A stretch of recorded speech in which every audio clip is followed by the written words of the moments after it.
So I finally completed this audiobook yesterday by SANJEEV SANYAL ji called Revolutionaries, the other side of how India won its freedom, and realized that my eyes were moist. Partly because of the injustices done to Indian revolutionaries, not only by the Firangis or the whites, but also by our own people of independent India. And partly because I was immensely proud to call myself Indian and belong to this immortal civilization. SANJEEV SANYAL ji has done a very important work by bringing forth the story of the network of Indian revolutionaries which spread across Asia and Europe, and only a handful of people in today's times know about this story.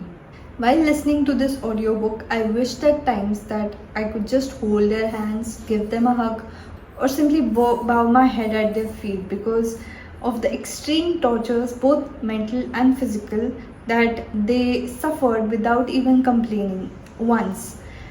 These extreme tortures you and I wouldn't even dare to imagine in today's times, and ultimately laying their life at the feet of their motherland so that one day their country would be free. And what should sting us all is that we never even appreciated their valor on their own faces. Instead, we threw them in jails and ignored them just point blank. From this day on, when I step on the soil of my country, I will remember each and every one of the revolutionaries and thank them from the bottom of my heart for the air of freedom that I am breathing without being afraid of what uncertainty will hit me anytime.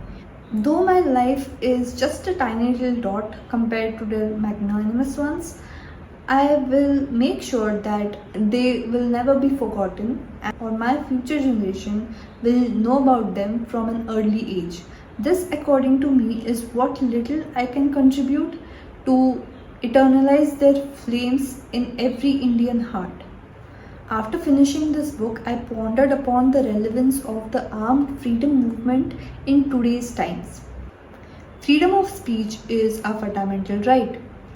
Free speech equals freedom of thoughts, and these are the most common terms that we hear in the news from around the world.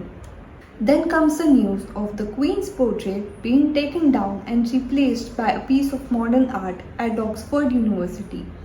And yet, another section of the news, the entertainment section, follows the fashions of the royalty. Did the Queen dress right for the occasion? Did the Queen's bodyguard get his perfume right?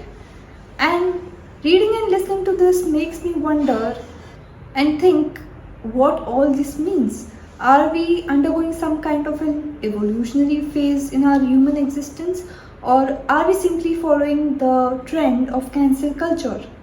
And the answer points me towards one thing: colonialism and its impact on modern world.